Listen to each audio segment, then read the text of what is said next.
Friends, star maker అనే ఒక app ఉంది.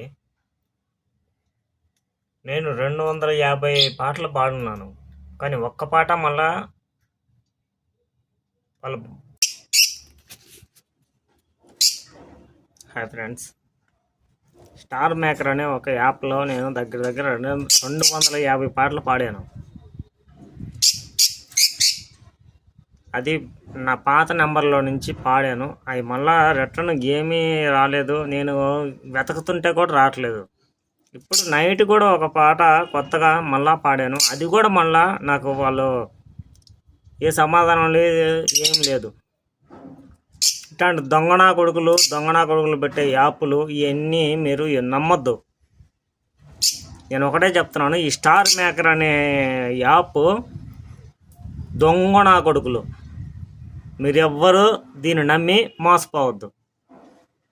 మన గాత్రాన్ని వాడుకొని, అంటే మన వాయిస్ని వాడుకొని వాళ్ళు ఎక్కడో పాట కచేరీల్లో, ఆర్కెస్ట్రాల్లో వాళ్ళు డబ్బులు సంపాదించుకుంటారే కానీ వాళ్ళు మనకు డబ్బులు ఇవ్వలేదు. కనీసం గుర్తింపు కూడా ఇవ్వట్లేదు.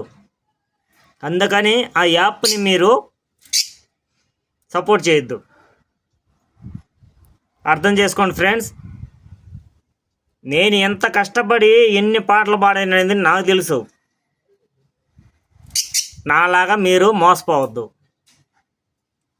అందుకే చెప్తున్నాను, ఈ స్టార్ మేకర్ అనే యాప్ని బ్యాన్ చేసుకోండి. వద్దు, మన సమయం వేస్ట్ అయిపోద్ది. దాంతో పెట్టుకుంటే వాళ్ళు ఏం చేయరు. మనలో ఉండే టాలెంట్ని మనం గుర్తించుకోవాలని చెప్పేసి మనం ఇవన్నీ చేస్తున్నాము, కానీ వాళ్ళకి మాత్రం అది ఏం లేదు.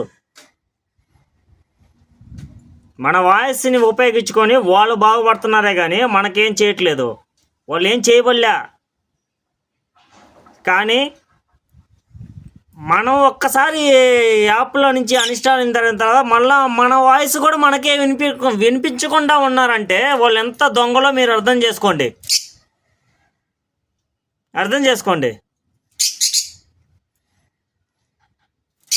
వద్దు, వాళ్ళ భ్రమలో పడద్దు.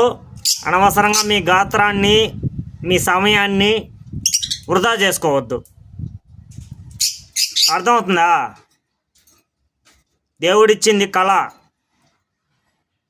ఆ కళని పాడు చేసుకోవద్దు.